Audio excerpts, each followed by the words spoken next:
اس کے کان پر کا ہیڈ فون سا تھا، کہا جی یہ انٹرنیٹ سے جڑا ہوا ہے، اس وقت 700 لڑکے آپ کی بات سنیں گے جو آپ مجھ سے کریں گے۔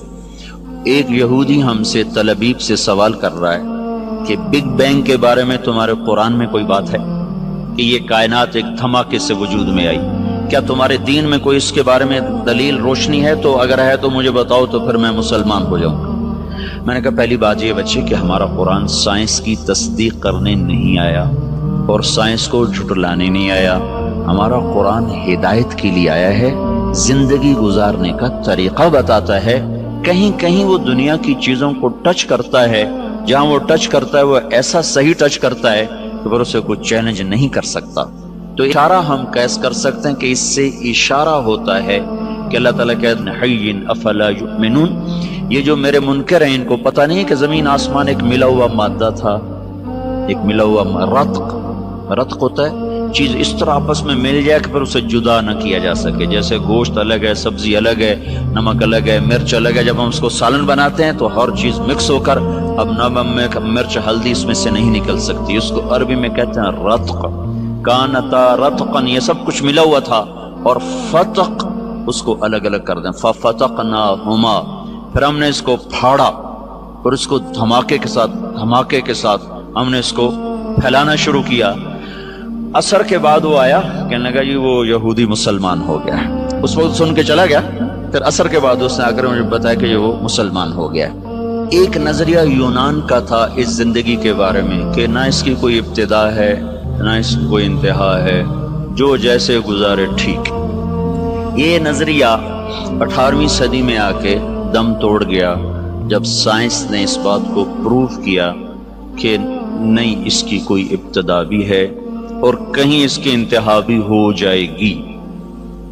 یہ نیوٹن جب 1642 میں پیدا ہوا اور 1727 میں وہ مرا ہے، وہ سائنس کا نبی کہلاتا، سائنس کا نبی، اس کو اللہ نے دیا۔ اور دیکھو بچوں، یہ علم جو ہے نا، یہ کسی کی وراثت نہیں، نہ مغرب کی نہ مشرق کی، جو محنت کرے گا اللہ اس کو دے دے گا۔ میں نے اس کے بارے میں پڑھا، وہ گھنٹوں ایسے لیٹا رہتا تھا، کئی گھنٹے ایسے لیٹا رہتا تھا، کئی گھنٹے، تو 5 منٹ نہیں ایسے لیٹ سکتے، کروڑ بدلتے ہیں۔ پھر ایک دم جو اس کے اندر خیالات جمع ہوتے، یہ کرسی پڑی ہوتی تھی، سامنے ٹیبل ہے، تو تیزی سے اٹھتا، کرسی پہ بیٹھنا بھی بھول جاتا اور قلم اٹھا کے کھڑے ہو کر کئی گھنٹے لکھتا جاتا۔ تو اس کی محنت پر اللہ نے اس کو دنیا کا علم کا تھوڑا سا کھڑکیاں کھول دیں، تو یہ بات سامنے آئی کہ بھائی یہ شروع سے نہیں ہے، کہیں سے شروع ہوئی ہے۔ کہاں سے شروع ہوئی ہے، کس نے شروع کی ہے، یہ یہاں آ کے اٹک گئے، چونکہ ان کے سامنے نہ قرآن کا علم، نہ آخرت کا علم، نہ شریعت کا علم۔ تو کچھ ان کی جو ٹوٹی پھوٹی شریعت باقی ہے، اس میں اتنا وہاں بھائی اس کو خدا نے بنایا، اس کو اللہ نے بنایا۔ 1711 میں ایک سائنسدان پیدا ہوا جرمنی میں، ایڈورڈ ہیوم، وہ 1778 میں مرا ہے۔ تو نیوٹن نے یہ بتایا کہ یہ کائنات ایک سائنٹیفک طریقے سے چل رہی ہے، ایک آٹومیٹک سسٹم ہے جس کے تحت چل رہی۔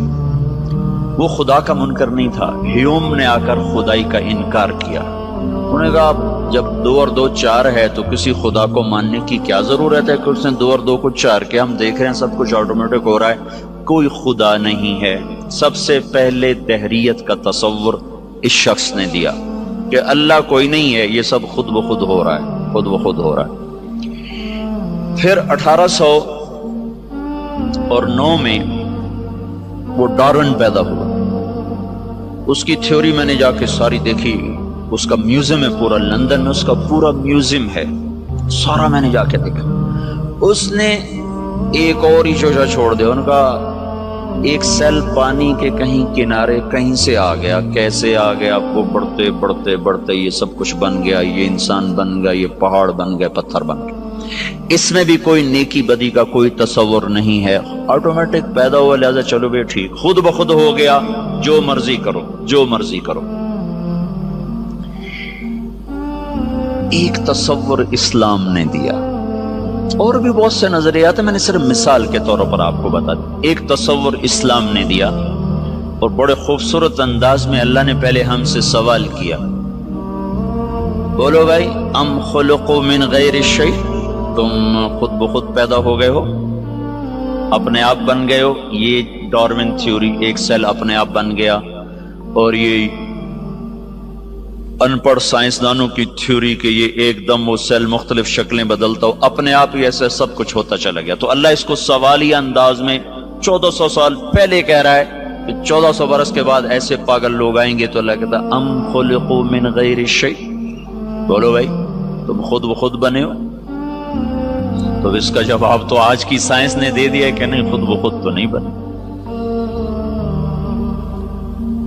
پھر اللہ دوسرا سوال کرتا ہے، ام ہم الخالقون، کیا تم اپنے خالق خود ہو؟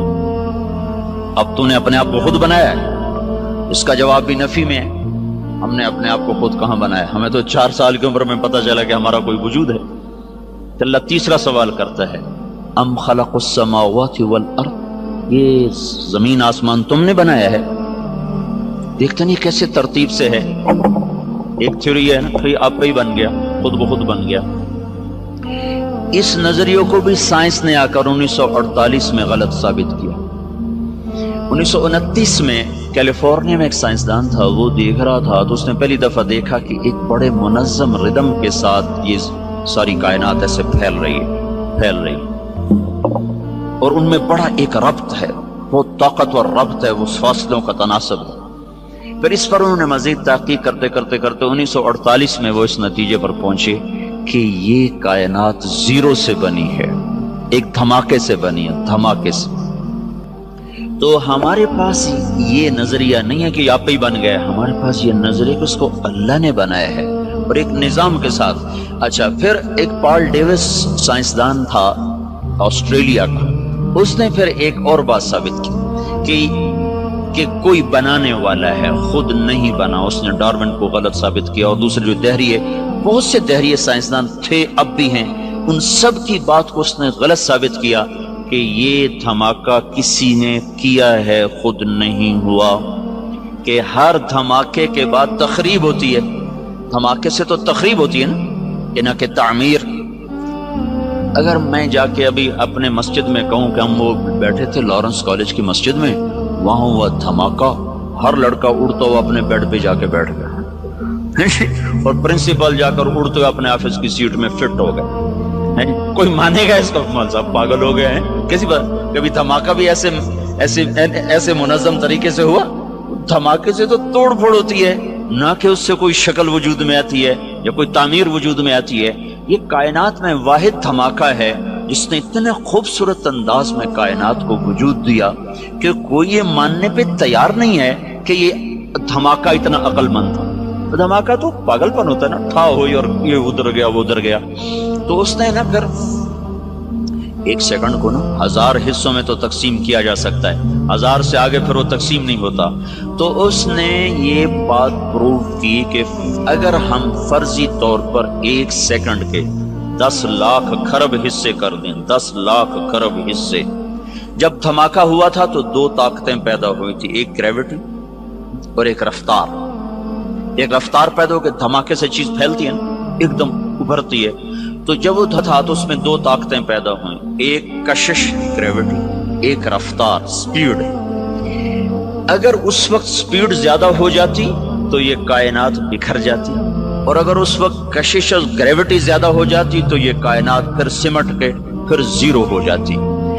اس میں اگر 1 سیکنڈ کے 10 لاکھ خرب حصے کیے جائیں اور 1/10 لاکھ خرب سیکنڈ کے برابر اگر رفتار بڑھ جاتی تو کائنات بکھر جاتی، اور اگر گریوٹی بڑھ جاتی تو کائنات زیرو ہو جاتی۔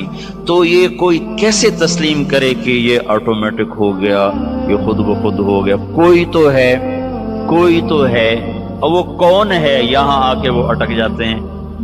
تو ہمارے یہ اس بچے سے بھی پوچھو تو کہے گا اللہ نے زمین بنائی، اللہ نے آسمان بنایا۔ تو اس کو اللہ نے یوں جواب دیا، ان ربکم اللہ الذی خلق السماوات والارض فی 6 ایام، تیرا اللہ ہے جس نے زمین آسمان 6 دن میں بنائے، ثم استوی علی العرش، پھر عرش پہ تخت بچھایا، یغشی اللیل النہار، دن اور رات کا نظام چلایا، یطلبہ حثیثا، دن آگے چلتا ہے رات پیچھے چلتی ہے، اور پھر الشمس والقمر والنجوم مسخرات بامرہ، پھر اس نے سورج چاند ستاروں کو اپنے تابع کر دیا۔ تو ہمارے لیے ایک جواب آسان ہو گیا کہ سب کا بنانے والا اللہ ہے۔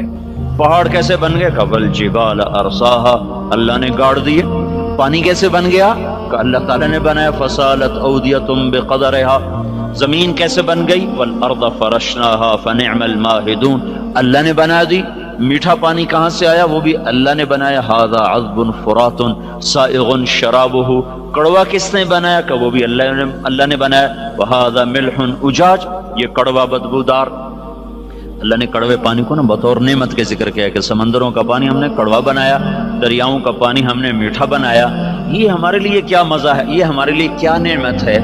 اگر سمندر کے پانی میٹھے ہوتے تو یہ بدبودار ہو جاتے، اور ایک پانی کا تالاب گندا ہو جائے نا تو سارا گاؤں مصیبت میں آ جاتا ہے۔ 7 سمندر کا پانی گندا ہو جاتا اور بدبودار ہو جاتا تو ہمیں تو مری میں بیٹھنا ہی مشکل ہو جاتا۔ یہاں لوگ مر رہے ہوتے تو اللہ نے اس میں تیزاب پیدا کر دیا جو اس کی گندگی کو جلاتا رہتا ہے، جلاتا رہتا ہے، جلاتا رہتا ہے۔ پھر اس میں اللہ طوفان اٹھاتا ہے، موجیں اٹھاتا ہے، لہریں اٹھاتا ہے۔ کوئی تھوڑی بہت چیز بنے بھی صحیح تو پانی کی آپس کی طوفانی ٹکراؤ سے اللہ اس کو بھسم کر دیتا ہے۔ اب یہ نمک آتا کہاں سے ہے؟ اس میں نمک ہر وقت کہاں سے آتا رہتا ہے؟ اگر تو اللہ ہمارے ذمہ لگاتا، ہاں بھائی پانی کو کڑوا رکھو ورنہ یہ تمہیں تباہ کر دے گا، اس کی بدبو تمہیں برباد کر دے گی، تو پھر انشاءاللہ لارنس کالج والے سارے کھیوڑا کی کان کے آگے کھڑے ہوتے، ٹرک بھر رہے ہوتے، جی سب کی باریاں لگی ہوتی، ذمہ دار، تاجر۔ اللہ نے ہمیں اتنا نمک دیا، پوری دنیا میں اتنا نمک کسی کے پاس کوئی۔ تو اللہ نے کیا کیا؟ زمین کو تھوڑا سا جنوب کی طرف جھکا دیا اور ادھر سمندر کر دیے، اور پہاڑوں کو شمال کی طرف کر دیا، اوپر برف جما دی۔ پھر زمین کے جھکاؤ سے فائدہ اٹھاتے ہوئے اللہ پاک نے پانی کو جنوب کی طرف بہانا شروع کیا۔ پہاڑوں پہ برف پگھلی، وہ ندی نالوں میں بدلی، چشمے شامل ہوئے، جھرنے شامل ہوئے، آبشاریں شامل ہوئی۔ وہ پانی ایک طاقت کے ساتھ پتھروں سے ٹکراتا ہوا اور بل کھاتا ہوا ایک حسن بھی اللہ نے بنا دیا، خوبصورتی بھی بنا دی۔ لوگ ناران کی جھیل دیکھنے جا رہے ہیں، حالانکہ اتنا سفر، مصیبت خانے، پتھر، پہاڑ ٹکریں، پھر بھی جا رہے ہیں۔ وہاں سے یہ پانی جب میدان میں آتا ہے تو زمین میں نمک ہے، تو یہ پانی کیا کرتا ہے؟ زمین کی رگوں سے نمک کو کھینچتا ہے، اور پورے ٹرالے بن کر ٹنوں ٹن دنیا کے سارے دریا نمک سمندر میں پھینک رہے ہیں۔ روزانہ کروڑوں اربوں ٹن اللہ ہی جانے پانی سمندر میں نمک کو پھینکتا رہتا ہے۔ سمندر کڑوے رہتے ہیں اور ہم مزے میں رہتے ہیں۔ اگر یہ میٹھے ہو جاتے ہم برباد ہو جاتے۔ سارے شہر کا پانی کڑوا ہو، جہاں سے نہر گزر رہی ہے وہاں نلکا کھودو پانی میٹھا ہو۔ فیصل آباد میں میری رہائش ہے، میرا علاقہ خانوال ہے، رہائش میری فیصل آباد، تو وہاں سارے شہر کا پانی گندا ہے، اس میں سے ایک نہر گزر رہی ہے، اس نہر کے دونوں طرف جتنے نلکے ہیں سب کا پانی میٹھا، چونکہ پانی بہتا رہتا ہے اور اس کے اندر کے نمک کو کھینچ کے آگے چلتا رہتا ہے۔ تو یہ ہمیں اللہ تعالیٰ نے جواب دیا، ام خلقوا من غیر شیء، کیوں بھائی آپ ہی بن گئے خود بخود؟ اگر خود بخود بنے تو جاؤ جو کرنا ہے مرضی کرو۔ نہیں اللہ خود بخود تو نہیں بنے، ہیچ چیزیں خود بخود چیزیں نشد، ہیچ آہن خنجر تیغے نشد، ہیچ حلوائی نشد استاذ کار، تا غلام شکر ریزے نشد، مولوی ہرگز نشد مولا روم، تا غلام شمس تبریزے نشد۔ کوئی چیز خود بخود تو ہے نہیں۔ تو پھر اللہ تعالیٰ ہم سے کہتا ہے پتہ تو کرو تمہیں کس نے بنایا ہے، یہ بہت بڑا زندگی کا سوال ہے، تمہیں کس نے بنایا، تمہیں کون موت دیتا ہے، تم کیوں پیدا ہوتے ہو، تم کہاں جا رہے ہو؟ یہ علم میرے بچوں کالجوں سکولوں میں نہیں پڑھایا جا رہا، یہ علم اللہ نے بطور مسلمان کے ہم پر فرض قرار دیا، اور پھر اللہ تعالیٰ نے قرآن کے ذریعے سے، حدیث پاک کے ذریعے سے اسے محفوظ کر دیا۔ تو زندگی کا سفر شروع کرنے سے پہلے یہ طے کرو کہ تم نے زندگی گزارنے کیسی، تم اچھے ڈاکٹر بنو، اچھے انجینئر بنو، اچھے سائنسدان بنو، یہ ہماری ضرورت ہے، لیکن تم اچھے انسان بنو، اچھے مسلمان بنو، یہ تمہاری زندگی کا مقصد ہے۔ تمہارے اس اچھا بننے پر ہماری زندگی کا دار و مدار